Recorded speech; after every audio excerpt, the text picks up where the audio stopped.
This is the Kitchen Sink WP Podcast, episode 517. I program my own computer. We have a server crash, 404 error, page not found, links aren't working, system is crashing, system is crashing, system is crashing. Your old HTML website, barely alive. We have the technology. We have WordPress. A new website, better than it was before. Better, stronger, faster.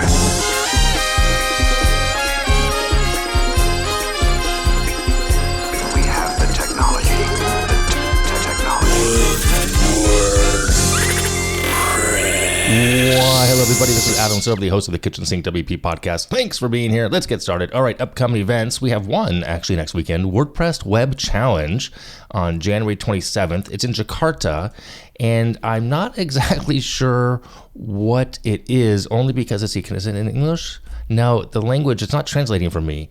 So I step into the spotlight with your finest creations, bring your creativity and innovation to the floor. I'm not really sure what it is, technically speaking. So if you're in the part of that world, by all means, you should go check it out. Looks like it'd be a great time. Website looks really nice, though. That's really cool. So, okay. Moving on, segment one. In the news, one thing here, apparently ACF WordPress, the plugin for ACF, Advanced Custom Fields, for those who don't know, had a vulnerability that affected up to 2 million plus websites. So there is that to be considered about. There is a release of a security update, version 6.2.5, that patches the vulnerability. But there's another one coming in February as well, because I guess this update, this patch might cause other issues, what I read online. So if you're running ACF, which we actually do, I just used it on a site recently. I need to make sure I'm pretty sure I'm on the latest version there, so that should be fine. But keep that in mind. If you're running ACF and you have not updated, you're going to want to make sure you update sooner than later. So yeah, 2 million websites. It's a very popular plugin. So yeah, check that out. All right, moving on to meat and potatoes of this week's episode, segment 2, authenticating emails. So as you may have heard over the past week or 2 weeks or so, via a slew of emails going out from ESPs. By the way, ESP is email service provider like MailChimp, MailerLite, Aweber, etc. Or also just on the ether, on Slack, Twitter. It's everywhere lately, I've noticed that Google and Yahoo and other email providers are going to start enforcing requirements to authenticate emails. Now it says all senders must authenticate their domains as soon as possible to avoid deliverability issues. So what does that all mean? In case you missed those emails and the too long didn't read, well, it means 4 basic things here. Number one, authenticate your sending domain, allow for one-click unsubscribes, stay below the spam rate threshold, and if you're a bulk sender, email sender, if you're a person who sends out 5,000 plus emails a day, you also need to set up an additional authentication protocol called a DMARC record, or a DMARC record. Now, these are very well-established best practices. They become official requirements for people sending to Google and Yahoo inboxes starting February 2024. So as of this recording, we are like 10 days away from that, 10, 11 days away at the end of this month of January 2024. So now, what does it take to authenticate emails? And well, there are 3 different ways: DKIM, SPF, and DMARC, as I just said. So diving into those a little bit here, DKIM, Domain Key Identified Email. The purpose there is to associate a domain name with an email message, thereby allowing a person, a role, or organization to claim some responsibility for the message.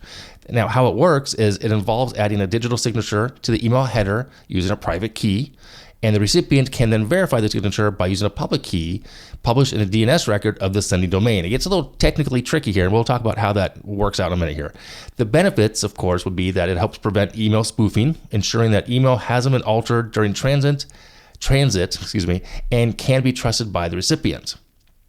Okay, the other one here, the other 2, SPF, Sender Policy Framework. I'm going to do the same thing here. The purpose on this one is to, this authentication method detects forged sender addresses during the delivery of email, and it works by specifying which IP addresses are authorized to send emails on behalf of a domain. SPF allows receiving mail servers to verify that incoming messages are from the domain in question and are legitimate. The benefit in this case, it helps prevent email spoofing and improves email deliverability by reducing the likelihood of emails being marked as spam. Okay. Lastly, DMARC stands for domain-based message authentication, reporting, and conformance. That's a mouthful, right? That's what we call it, DMARC. The purpose here is that it builds on top of both DKIM and SPF, by providing a policy framework to authenticate email messages and give domain owners control over their email delivery. So it works by specifying what action should be taken if an email fails authentication checks. It also enables reporting of an email authentication results. And the benefits here are that DMARC helps protect against phishing and domain spoofing, as well as provides valuable insights through reporting mechanisms, allowing the domain owners to monitor and improve their email authentication practices. Now, I took all of that obviously from online. I did not write that myself. There's no way I could do that.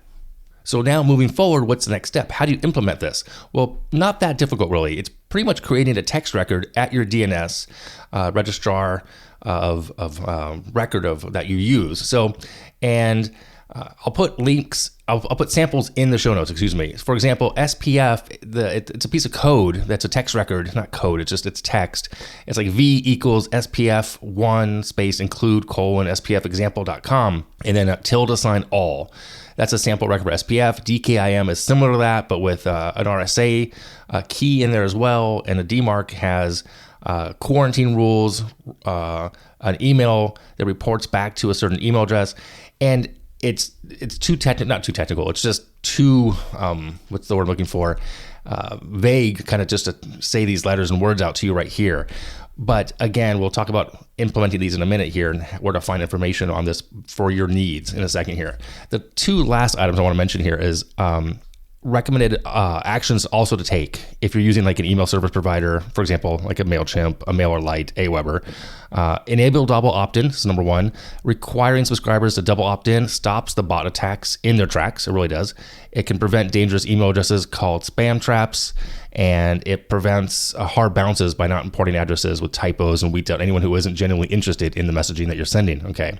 You also want to take some time here to verify your email list. You can use verification tools like MailerCheck. You can remove potential harmful and invalid email addresses from your email list. And lastly here, a top recommended item is to clean up inactive subscribers, because if people aren't opening your emails, they're not interested. And they're taking up space on your list that could negatively impact your metrics. So, remove inactive subscribers from time to time, maybe quarterly go through and see who's not opening things and check that out. So depending on who your ESP is, again, like I just said, or your domain registrar of record, like I use Hover and I use MailerLite right now. I also have Aweber. So it depends on who they are. Definitely Google or their help files, support files, because of all the different places I have things, mostly is at Hover for the registrar, there are how-tos on how to do this. And worst case scenario, just ask for live support and they will give it to you. They'll kind of maybe implement it for you with permissions, but it's really not that hard to do the SPF records. It's it's one of the easiest ones to do. And I've done this across the board. I've never had to do DMARC. I've done a couple of DKIMs, but mostly SFP records are really simple to do, just a text record in your DNS. So again, depending on who your ESP is, it's not that hard to find the right format, syntax, and how to do it on your registrar of record. Okay, so if you have any questions on that, by all means, hit me up, let me know. I can dive deeper if we really need to. And if you want to see like how I did it with Hover, and I can show you. So, all right, moving on, segment 3, tip and tool of the week. This week's, it's a website. Actually, I found this out from my friend Kevin. It's not WordPress related per se at all, actually. It's over at kottke.org, KOTTKE.org. It was founded in 1998 by Jason Kottke. I don't know how to say his last name. It's an RSS feed, I think. He just kind of aggregates information he finds interesting, people, inventions, performances, ideas. It's really cool. It's a great little resource of just kind of tidbits of the world and life around us. So check it out. It's free. It's kottke.org.